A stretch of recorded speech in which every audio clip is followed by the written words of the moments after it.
wa ja'altuhu bainakum muharraman fala tadzalamu, dan aku jadikan perbuatan aniaya di antara kalian semua itu sebagai perbuatan yang diharamkan. Fala tadzalamu, maka jangan berbuat zalim. Nah, kemarin sudah saya jelaskan zalim itu apa. Zalim itu menempatkan sesuatu tidak pada tempatnya. Ya, termasuk misalnya sholat tidak pada waktunya. Jadi kalau sholat itu kan as-sholatu ala waktiha. Kalau maghrib ya mulai kalau subuh ya udah mulai fajar sotik, terbitnya fajar sotik sampai terbitnya matahari. Kalau sholat di luar jam itu ya berarti menempatkan waktu sholat tidak pada tempatnya. Bahkan kalau itu disengaja, termasuk memperbarui atau mengadakan hal-hal yang baru di dalam agama. Disengaja itu ya berarti memang nyari waktu sendiri secara sengaja di luar waktu yang sudah ditentukan. Ini termasuk bid'ah. Kalau memperbarui sesuatu di dalam hal agama, yaitu kata Rasulullah termasuk orang-orang yang akan mendapat laknat dari Allah Subhanahu wa Ta'ala. Nah, jadi ketika kita itu melakukan satu tindakan perbuatan yang melanggar syariat, itu kadangkala, seringkali itu tidak hanya satu dimensi yang kita langgar, tetapi banyak dimensi. Seperti tadi, sholat tidak pada tempatnya. Ini selain ini melanggar dari aturan Allah, ini juga kita bersikap zalim. Jadi ini kadang yang kita seringkali enggak muhasabah terhadap diri kita ya. Kita tiba-tiba suatu ketika karena hati kita sedang jengkel misalnya gitu sama seseorang, ketemu sama orang itu, kemudian kita marah-marah. Ini termasuk zalim terhadap orang itu, juga zalim terhadap diri kita. Karena apa? Karena kita ketika marah-marah, apalagi di depan publik, itu sebenarnya kita tidak menghormati terhadap diri kita sendiri. Nah, ya apalagi menghormati pada orang lain, ya enggak. Ya ibadi, wahai hamba-hambaku, kullukum utawi sira kabeh iku dolun wong kang tersesat, ilaman kejaba wong hadaituhu kang nuduhake sapa ingsun ing man, pastahduni moko amrih pituduh sira kabeh ing ingsun ahdikum moko bakal nunjukake ingsun ing sira kabeh. Wahai hamba-hambaku,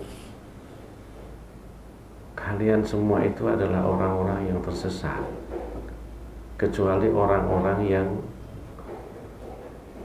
aku tunjukkan pada jalan yang benar. Maka dari itu, mintalah petunjuk kalian semua kepadaku. Aku akan menunjukkan jalan yang benar kepada kalian semua. Dalam dimensi ini menunjukkan secara mendalam makna tauhidnya adalah bahwa tidak ada seorang pun ini yang memiliki kelebihan kecuali kelebihan itu dari Allah Subhanahu wa Ta'ala. Prof, mohon maaf Prof. Tidak ada yang memiliki kelebihan kecuali memang kelebihan itu diberikan oleh Allah Subhanahu wa Ta'ala. Sehingga ketika dia menapaki satu jalan yang benar, dia tidak boleh merasa bahwa dirinya itu lebih tinggi daripada orang yang lain, karena merasa bahwa dia sudah menapaki pada jalan yang benar. Yang paling baik adalah bahwa mengakui bahwa kebenaran yang dia lakukan itu sumbernya karena Allah Subhanahu wa Ta'ala.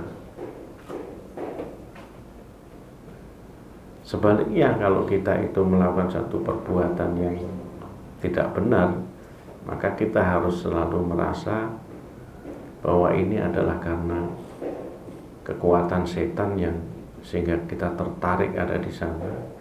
Maka kita perlu meminta petunjuk kepada Allah Subhanahu wa Ta'ala. Ya, kemarin kelihatannya saya sudah sampaikan juga bahwa ketika orang itu dalam hal urusan agama merasa lebih tinggi daripada orang lain, dan dalam hal urusan dunia dia merasa lebih rendah daripada orang lain, ini sebenarnya dia menunjukkan orang-orang yang takabur dan orang-orang yang tidak bersyukur, orang yang tidak bersyukur dan orang-orang yang tidak sabar. Sebaliknya, kalau orang itu merasa dalam hal urusan agama dia merasa lebih rendah daripada orang lain, artinya dia punya semangat untuk mencapai pada tingkatan amaliyah agama yang lebih baik, amaliyah ukhrawiyah yang lebih baik. Sementara dalam hal dunia dia merasa bahwa masih ada di bawah orang-orang, masih ada orang-orang yang di bawahnya yang nasibnya lebih tidak baik daripada dirinya. Ini kalau dalam bahasa lagu itu sering disampaikan itu, nikmati apa yang ada gitu ya. Gimana lagunya itu? Syukuri apa yang ada. Terus?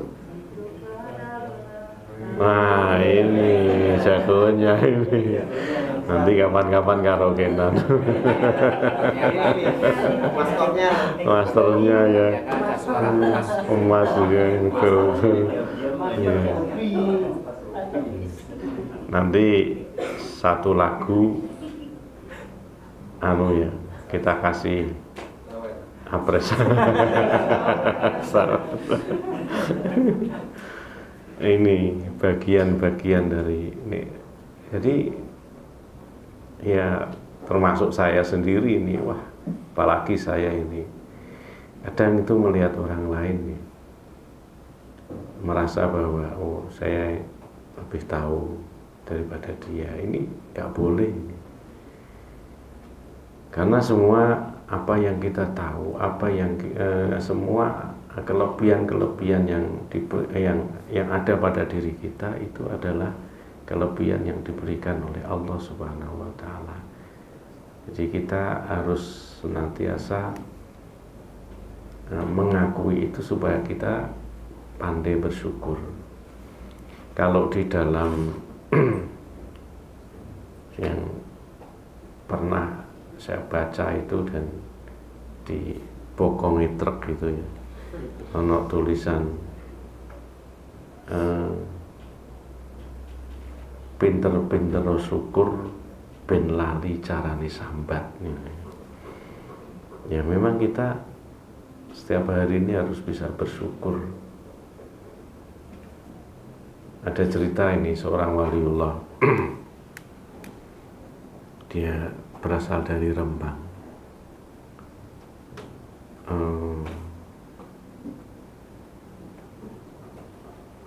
Saya kok lupa namanya, Mbah Makdum atau siapa ya. Dia itu selalu ada apa saja itu alhamdulillah, alhamdulillah. Mbah, mugi-mugi pinaringan kesainan Mbah, alhamdulillah. Ono kabar sing apa yang ngagetke Mbah nika tetangga kita yang sebelah itu meninggal Mbah, alhamdulillah. Jadi alhamdulillah terus. Nah satu saat Mbah Syahid, namanya Mbah Syahid Kemadu. Satu saat Mbah Syahid ini bersama para kiai rombongan naik bis, ya mau ziarah gitu. Mbak Said ini ikut. Nah, ketika sampai pada satu tempat di mana di situ ada budaya sumur-sumur orang-orang itu sering tempatnya itu di depan, bukan di belakang. Nah, di situ banyak orang-orang yang mandi, ya laki-laki ya perempuan. Nah, sudah suatu saat di situ, pas di satu sumur itu ada seorang wanita yang mandi sedang ya telanjang ya. Kan dari atas bis kan kelihatan itu. Para Pak Yai yang innalillahi wa inna ilaihi raji'un. Subhanallah gitu kan. Mbak Said lihat alhamdulillah. Ya. Ya, disyukuri itu nikmat dari Allah kan, yang penting kita nggak sengaja gitu kan. Ya. Nah, yo dibaleni men aja dibaleni meneh. Alhamdulillah. Alhamdulillah. Ya ibadi, duh kawula ingsun, kullukum utawi sira kabeh iku jai'un wong kang luwe, orang yang lapar. Ilaman kejaba wong antuhu kang paring pangan, kang paring mangan ingsun ing man, fastab'imuni moko amriyo mangan sira kabeh ni ing ingsun, at'imkum moko bakal aweh pangan ingsun ing sira kabeh. Jadi wahai hamba-hambaku, kalian semua ini adalah orang-orang yang lapar, kecuali orang-orang yang memang aku berikan makanan pada dirinya. Maka mintalah ya makan kepada aku akan berikan kamu makanan. Ini sebenarnya secara lebih mendalam itu bahwa semua apa yang kita terima ini itu dari Allah Subhanahu wa Ta'ala, meskipun sumbernya lewat bekerja, apakah jadi pegawai seperti kita ini, atau jualan, atau bertani, atau jadi profesional sehingga punya jasa, ya, itu hanya jalan-jalan saja di mana kita semua akan memperoleh rezeki. Kalau misalnya rezekinya akan ditingkatkan oleh Allah, maka akan dibukakan jalan untuk menuju ke sana. Jadi ketika Allah sudah menghendaki seseorang ini sampai pada satu tempat tertentu, maka Allah akan memudahkan jalan kepada orang itu yang memudahkan untuk mencapai ke tempat tersebut. Ya, kalau misalnya derajat kita ini mau ditingkatkan jadi profesor, misalnya seperti Prof. Widianto ini, maka jauh hari Allah sudah membukakan jalan menuju ke sana. Tapi nek jan pangkate gak pantes dadi profesor, ya mbok usaha kaya apa ya jalan itu akan selalu tertutup.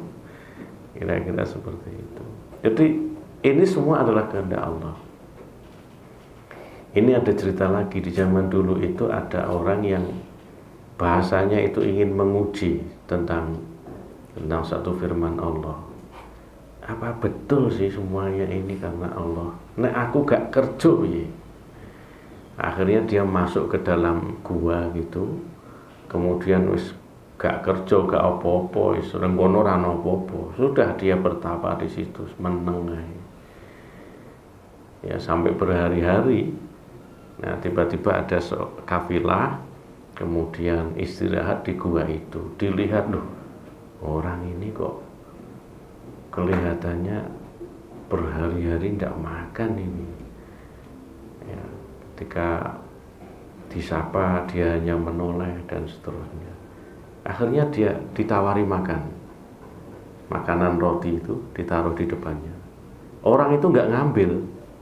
Sebab kenapa? Kalau dia ngambil berarti dia berusaha, gitu kan? Pikirnya.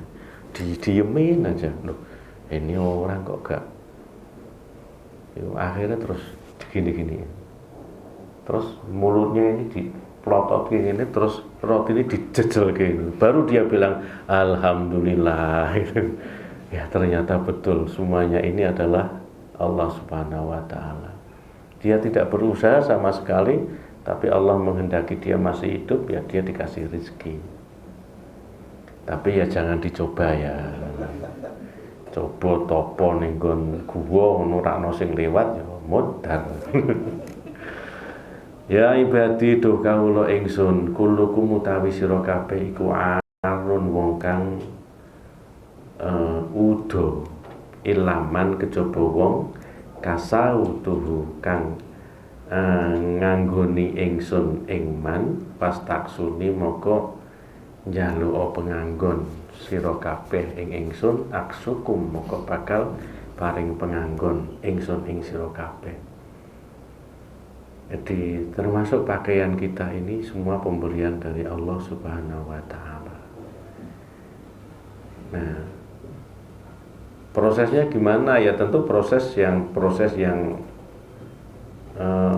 sesuai dengan alam basariah kita, bukan berarti mak jegruk pakaian datang pada kita. Tidak, ada proses basariah, ada proses di mana manusia harus melaluinya. Ya ibadi duh kawula ingsun, innakum sira kabeh iku tuhtiuna padha rusak bilaili tuhtiuna padha dosa bilaili ing dalem wektu rina wengi wan nahari lan wektu rina wa anna utawi ingsun iku aghfiru paring pangapura ingsun adzunuba ing dosa jami'an hali sekabehane fastaghfiruni moko njaluk ngapura sira kabeh ing ingsun aghfir lakum ingsun bakal paring ngapura. Jadi kita semua ini adalah orang-orang yang penuh berlumuran dengan dosa, sedangkan Allah itu Maha Pengampun. Maka mintalah ampunan kepada Allah Subhanahu wa Ta'ala, Allah akan memberikan ampunan. Kalau di dalam sebuah hadis itu saya lupa ini hadis atau Al-Quran, tapi di dalam kitab Ad-Dibai itu kira-kira begini. Jadi setiap malam itu, ini bahasa ya, aspek bahasa supaya memudahkan kita. Setiap malam itu Allah turun ke langit bumi ini dan menyampaikan kabar, wahai umat manusia hamba-hambaku, siapa di antara kalian yang akan meminta ampunan, meminta sesuatu kepadaku, minta rezeki kepadaku, mintalah, aku akan berikan apa yang kamu minta. Ini tiap malam ya. Maka sholat malam itu adalah satu hal yang sangat dianjurkan oleh Rasulullah untuk melaksanakan sholat malam itu. Jadi kalau Allah sendiri sudah memberikan tawaran yang demikian mulia, demikian agung, ini sayang sekali kalau kita tidak menyambutnya dengan baik. Kalau toh setiap malam itu kita misalnya enggan melaksanakan sholat, tapi cukup ambil air wudhu, duduk bersila, kemudian tafakur, ini sudah menjadi bagian dari muhasabah. Tafakur mengingat dan zikir mengingat-ingat Allah, ini bagian dari muhasabah. Atau tidak seperti itu, cukup sholat satu malam 2 rakaat, udah habis itu nggak usah zikir, nggak usah apa, doa saja sama Allah, ya Allah lindungilah kami sekeluarga, anak-anak kami, ampunilah kami, kucurkanlah rezeki kepada kami. Habis itu tidur. Ya, itu sudah bagian dari mengapresiasi terhadap tawaran Allah Subhanahu wa Ta'ala. Maka sangat mulia sekali kalau pada malam hari itu kita senantiasa berbisik-bisik kepada Allah. Jadi munajat itu berbisik-bisik. Kalau apa itu selain ini yang doa bersama itu apa namanya? Istighosah itu bareng-bareng. Nah kalau namanya munajat itu berbisik-bisik, maka di dalam berdoa ya berbisik-bisik. Ya Allah, anak saya ini sudah mau kuliah, tapi belum ada duit ya Allah. Itu ya. Cok gembor-gembor, ya Allah, nyurus kising kuatah ya Allah, itu namanya nggak munajat, nggak berbisik-bisik itu.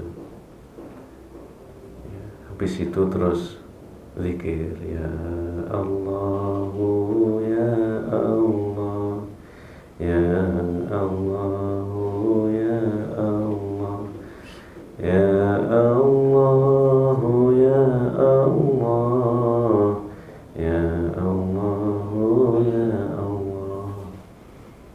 Sak kesele, sak durune, sak ngantuke.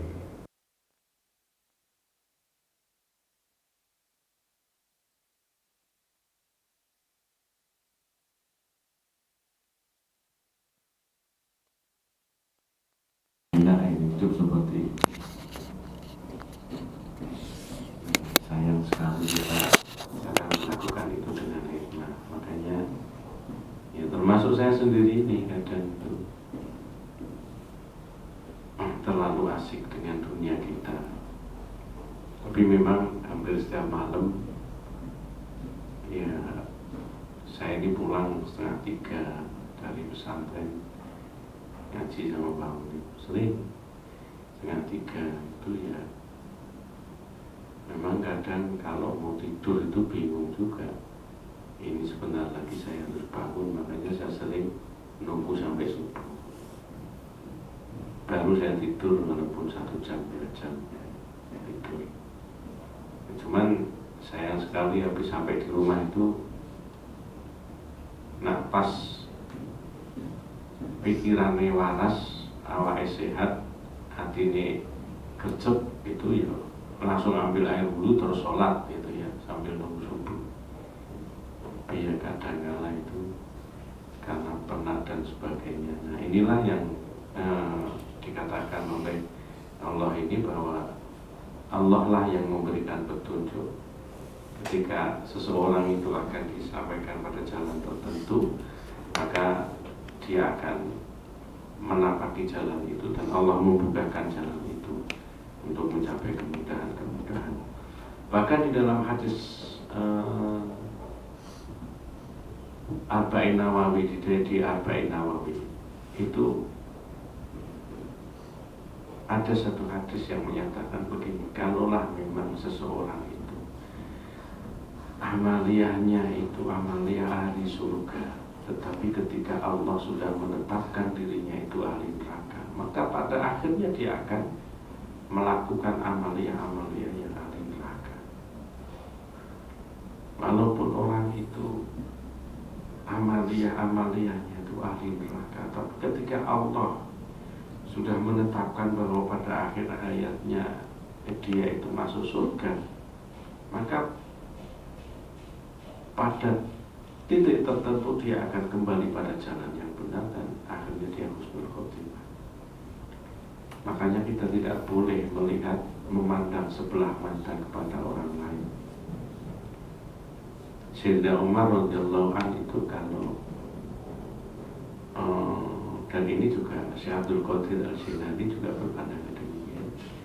Jadi kalau beliau ini melihat orang yang lebih tua daripada dirinya, beliau sangat menghormati. Karena apa?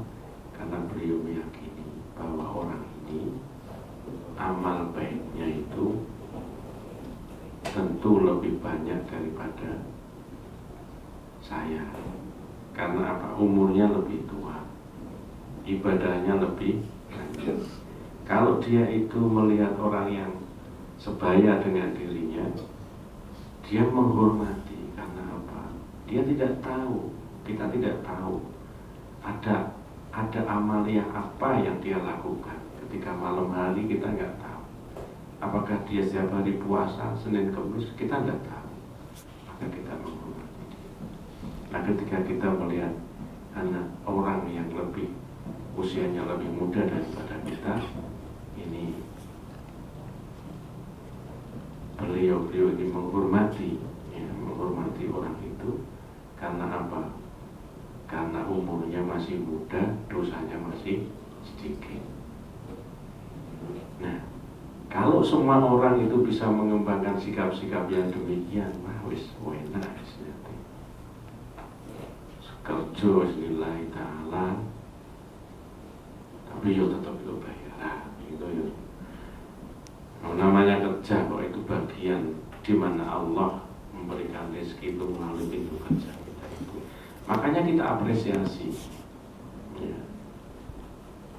Yang status jabatannya lebih tinggi harus mengapresiasi pada yang lebih level di bawahnya, dan mengapresiasi menghormati pula pada level yang di atasnya, dan menghormati pula kepada teman-teman yang pada level jabatannya. Jadi tidak boleh semena-mena kita misalnya jadi dekan, jadi kaprodi, terus semena-mena bersikap tidak adil. Ingat, pemimpin yang adil adalah dia akan mampu akan mendapatkan perlindungan dari Allah Subhanahu wa Ta'ala ketika tidak ada perlindungan dari manapun kecuali dari Allah Subhanahu wa Ta'ala. Ya ibadi tuh kawula ingsun innakum sira kabeh setune sira kabeh iku lan tablughu ora bakal tumeka nduri ing mbayani ingsun. Padha durune muga mbayani sira ingsun. Walan tablughu lan ora bisa tumeka ing manfaati ingsun, atang pauni muga manfaati sira kabeh.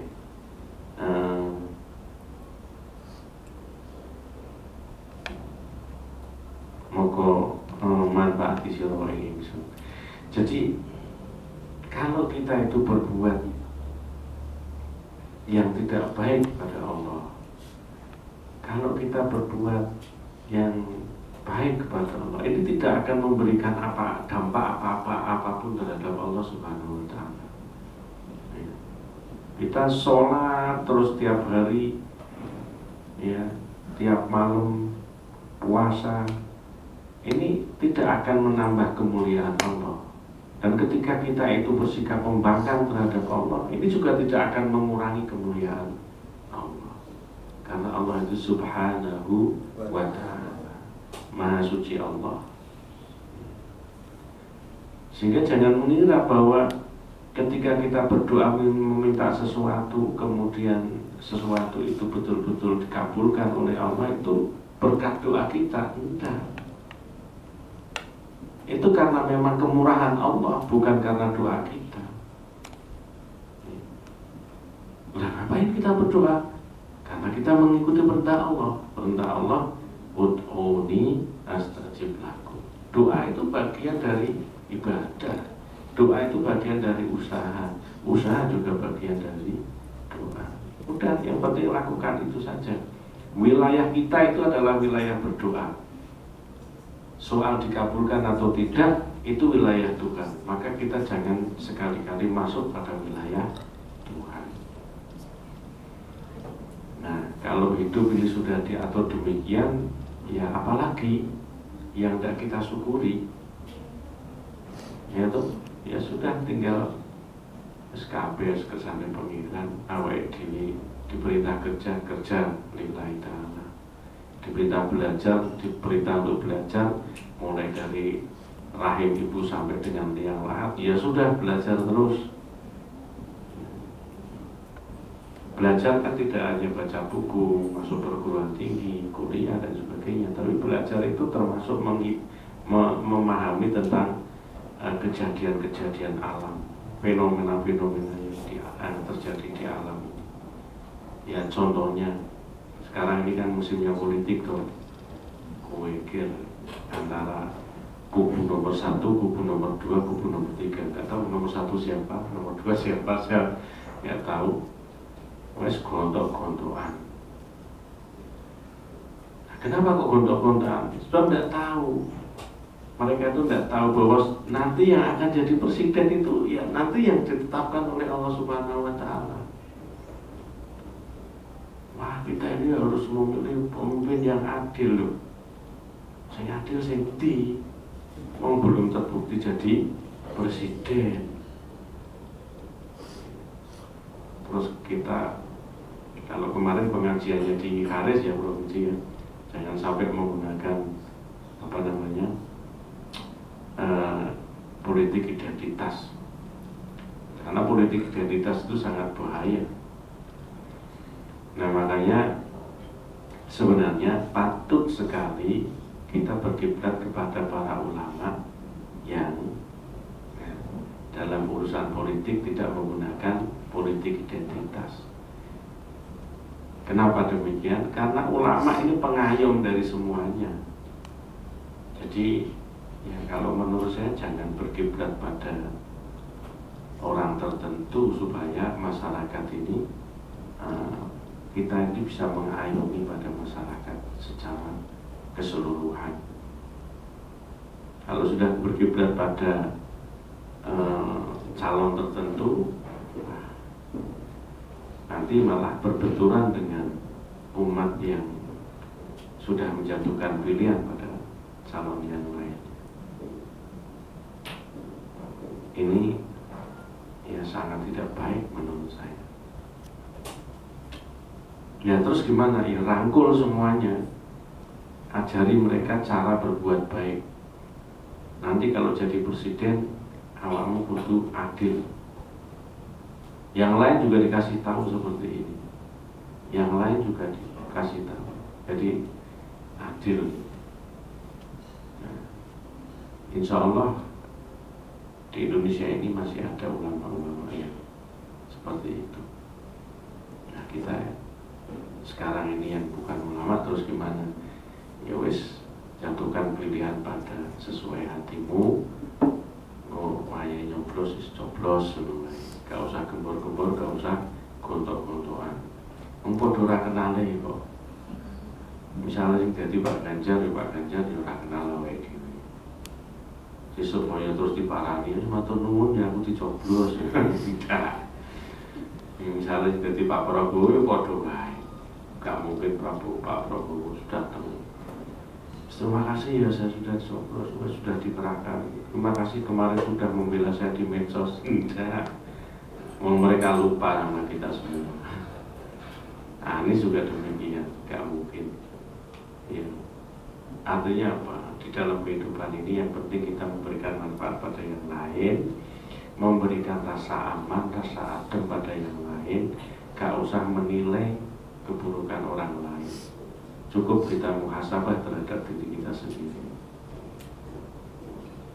Ya ibadi law an awalakum wa akhirakum wa insakum wa jinnakum kanu ala atqa qalbi rajulin wahidin minkum ma zada dzalika fi mulki syai'an. Ini tidak usah saya maknani tapi langsung saya translate ya.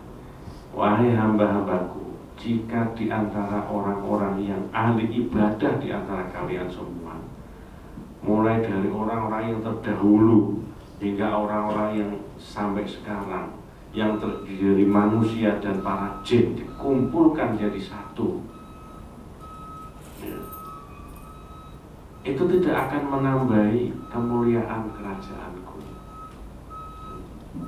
sama sekali. Ya ibadillahi anna awalakum wa akhirakum wa insakum wa jinnakum kanu ala afjar qalbi rajulin wahidin minkum ma naqasa dzalika min mulki syai'an. Demikian juga jika sekumpulan orang yang ahli maksiat padaku, baik dari kalangan jin ataupun kalangan manusia, mulai dari zaman dulu sampai zaman sekarang kamu kumpulkan jadi satu, itu tidak akan bakal mengurangi kemuliaan dari ya kerajaanku.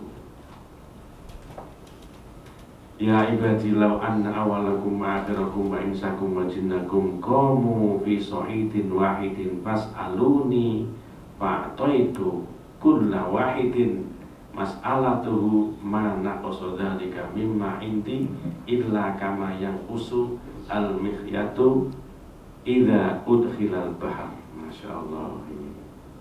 Kata Allah, wahai hamba-hambaku, jika semua umat manusia ini dikumpulkan jadi satu, lalu mereka semua ini meminta sesuatu kepadaku, dan aku berikan semua yang mereka minta sesuai permintaannya itu, ini nggak bakal mengurangi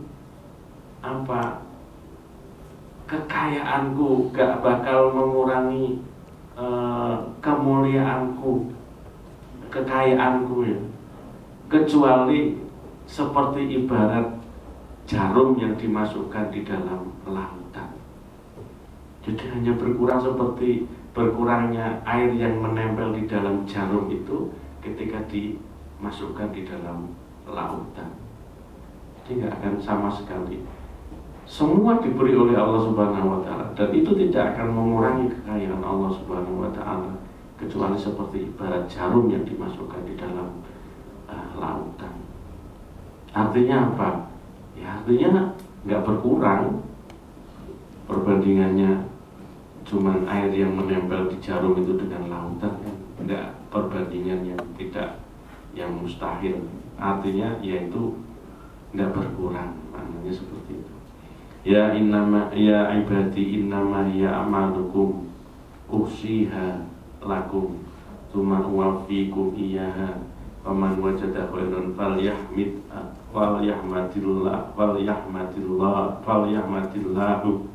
falyahmadillah wa man wajada ghaira dzalik fala yalumanna illa nafsah.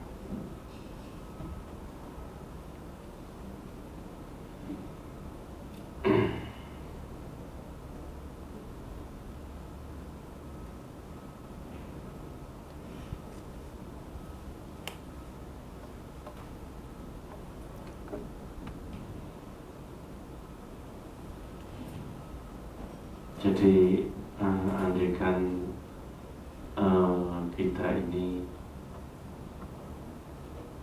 beramal dan kita ini menghitung-hitung amal kita, maka sebenarnya itu ini intinya aja ya,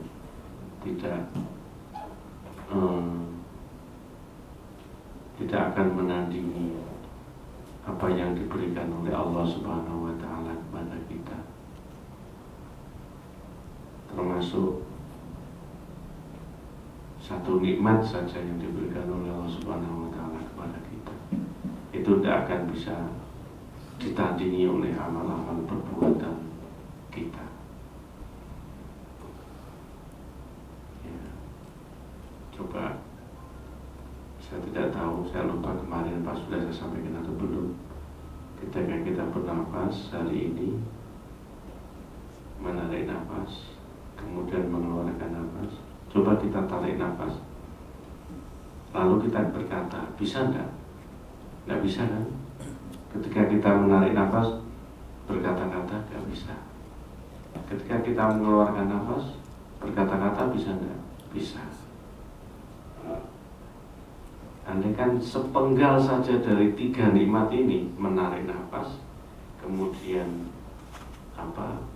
mengeluarkan nafas, kemudian berkata-kata, salah satu aja dipenggal, misalnya kita nggak bisa berkata-kata, artinya ketika kita narik nafas juga nggak bisa berkata apa-apa, ketika kita mengeluarkan nafas kita juga nggak bisa berkata, ya isone memang dok, bernafas dok. Atau diambil salah satu, kita nggak bisa narik nafas, ya nggak mungkin kita bisa mengeluarkan nafas.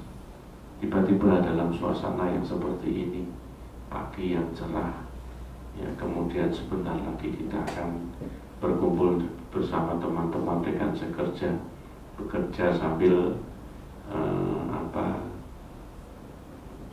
bercanda, ya, tetapi tidak mengurangi pekerjaan kita, sambil satu dengan yang lain menghormati dalam suasana penuh keakraban. Tiba-tiba nafas kita berhenti. Buat bayangkan seperti itu. Kita tidak tahu bahwa kita keluar ruangan itu nanti apakah nafas kita itu masih masih ada atau kita akan berhenti, kita nggak pernah tahu kan. Maka selalulah memuji kepada Allah Subhanahu wa Ta'ala. Dan amaliyah kita yang sebaik segunung, yang penuh dengan amaliyah baik itu, kalau ditukar dengan nikmat Allah satu saja, itu tidak akan bisa menandingi nikmat Allah yang satu saja. Bagaimana mungkin kita sebagai hamba ini tidak bersyukur kepada Allah?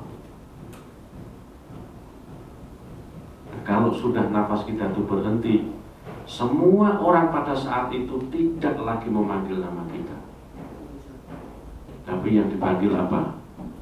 Jenazah. Di si A misalnya meninggal dunia, orang nggak manggil lagi, ini Pak A ini dipindah ke sana, enggak, tapi ini jenazahnya dipindah ke, ayo jenazahnya dimandikan, nggak ada kata ayo si A ini dimandikan, nggak ada. Nama kita sudah hilang dari permukaan bumi. 1 hari masih diingat, 2 hari, 3 hari, 1 minggu masih diingat, 40 hari masih diingat, 100 hari masih diingat, 1000 hari masih diingat. Tapi ya mengingatnya pada saat peristiwa itu aja. Tapi di antara 40 hari sampai 100 hari ini orang sudah nggak mengingat lagi. Apalagi kita misalnya dengan teman kita hidupnya berjauhan, jarang silaturahim. Nah, inilah pentingnya silaturahim. Karena apa? Karena setiap mukmin itu bisa memberikan syafaat kepada mukmin yang lain dengan doa-doanya. Kalau kita sergap silaturahim, kita akan menerima doa setiap hari dari kawan-kawan kita. Anak misalnya, anak ini yang kita harapkan apa sih? Yang kita harapkan dari anak itu doanya. Jadi ketika kita itu meninggal, hanya 3 amaliyah yang bisa kita terima, yaitu amal kita yang baik, ya, kemudian ilmu kita yang bermanfaat, dan waladun soleh ya tullah, dan anak yang senantiasa mendoakan. Nah, kalau anak ini sudah nggak mendoakan kepada orang tuanya, ya wis, sama saja kita seperti nggak punya. Nah, kita sebagai anak dari orang tua harus memahami mengenai hal ini, betapa orang tua ini telah membimbing kita mulai dari lahir, dijenengno sing apik, terus dibancai, pitung dino bancai, terus sekolah disekolahkan, kuliah dikuliahke, waya rapi dirapino. Engko duwe anak kuwi ijek ngomong anak kita. Ya Allah, luar biasa ya orang tua kita ini. Maka jangan kita lupakan orang tua ini. Kalaulah orang tua kita sudah meninggal, kita nggak sempat menengok, kita nggak sempat berdoa, dengan kita berbuat baik saja itu sudah menjadi amal, sudah menjadi kiriman amal untuk orang tua kita. Apalagi kita berdoa untuk kedua orang tua kita. Ini hadis yang pertama. Nanti hadis yang kedua, kalaulah nanti berikutnya masih saya, ya kita lanjut. Tapi mungkin kita nanti bergantian. Nanti saya pasrahkan sama Gus Sato aja nanti yang bisa mengatur waktunya. Dari saya cukup sekian. Assalamualaikum warahmatullahi wabarakatuh.